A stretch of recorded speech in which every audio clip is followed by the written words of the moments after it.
জয় শ্রীকৃষ্ণ সবাইকে। আজ আমি বানাতে চলেছি নিরামিষ মাছের তরকারি। ফার্স্টে আমি এখানে এঁচোড় সিদ্ধ করে নিয়ে ভালো করে কাঁটা চামচের সাহায্যে ভালো করে পেস্ট করে নিলাম। তারপর আমি সয়াবিন পেস্ট করে নিয়ে ওতে দিয়ে মিক্স করে নিলাম। তারপর সামান্য পরিমাণে আমি ময়দা দিয়ে ভালো করে মিশিয়ে নিলাম। সামান্য পরিমাণে নুন দিয়েছি। সুন্দর করে একে একে সবগুলো আমি মাছের শেপে করে নিচ্ছি।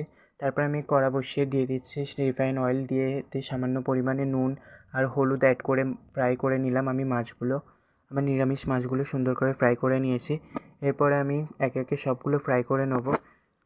এবার আমি কড়া বসিয়ে তেল দিয়ে দিচ্ছি কাঁচা লঙ্কা, পেঁয়াজ কুচি দিয়ে ভালো করে নেড়ে ছেড়ে এর মধ্যে মশলা দিয়ে দিচ্ছি গুঁড়ো লঙ্কা, ধনের গুঁড়ো, জিরের গুঁড়ো, হলুদ গুঁড়ো এবং পরিমাণ মতো নুন দিয়ে ভালো করে কষিয়ে সামান্য পরিমাণে জল দিয়ে দুটো কারি পাতা দিয়ে দিলাম। দিয়ে আর একটু জল দিয়ে ভালো করে ফুটিয়ে নেব। ফুটে গেলে আমি নিরামিষ মাছগুলো সব দিয়ে দিলাম। তরকারিটা 4 থেকে 5 মিনিট ফুটিয়ে নিলেই রেডি হয়ে যাবে।